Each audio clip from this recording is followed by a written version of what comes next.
छत्तीसगढ़ी गाने देखने के लिए हमारे YouTube चैनल को सब्सक्राइब करें और नए अपडेट्स जानने के लिए बेल आइकन के बटन को क्लिक करें।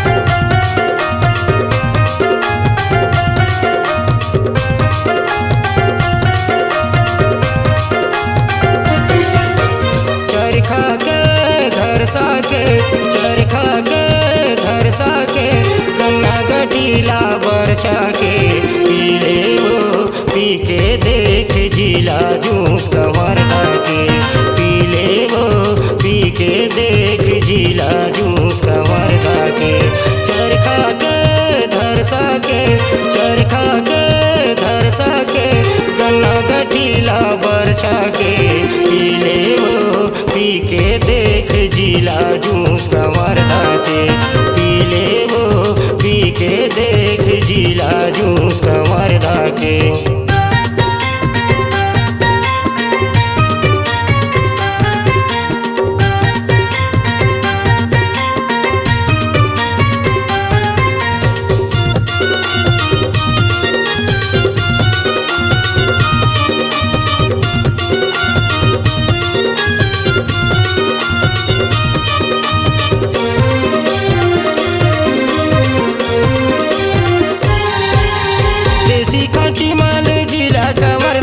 जूस सादा या टलिया वर्दा के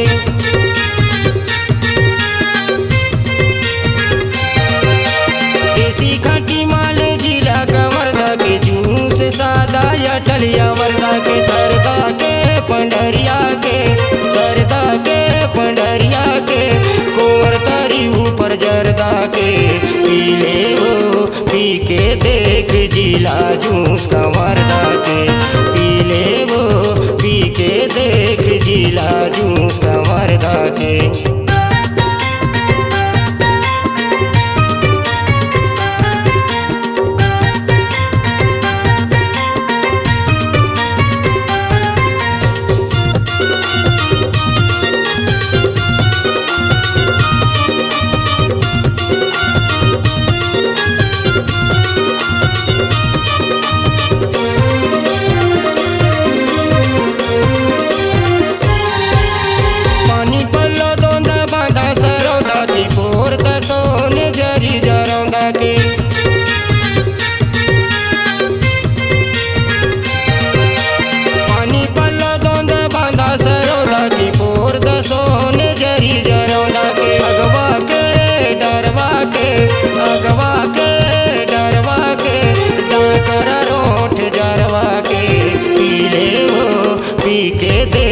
जिला जूस कमरदा के पीले वो पी के देख जिला जूस कमरदा के।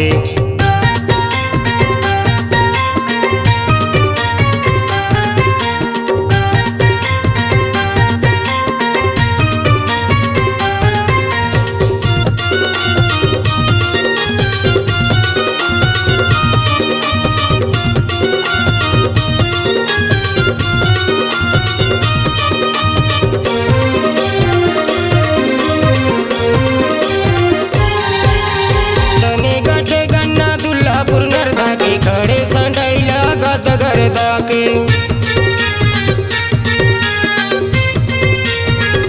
तने गटे गन्ना दुल्लापुर नरदा के खड़े संडैला गद गरदा के न्यूसा के महका के न्यूसा के महका के लामर टेड़गा मारका के पीले वो पी के देख जिला जूस कमरदा के पीले वो पी के देख जिला जूस कमरदा के चरखा के धरसा के चरखा के धरसा के गन्ना गठीला वर्षा के पीले वो पी के देख जिला जूस कमरदा के पीले वो पी के देख जीला जूस कवर्धा के, जीला जूस कवर्धा के, पीले जीला जूस कवर्धा के, ले जीला जूस कवर्धा के, पीले जीला जूस कवर्धा के।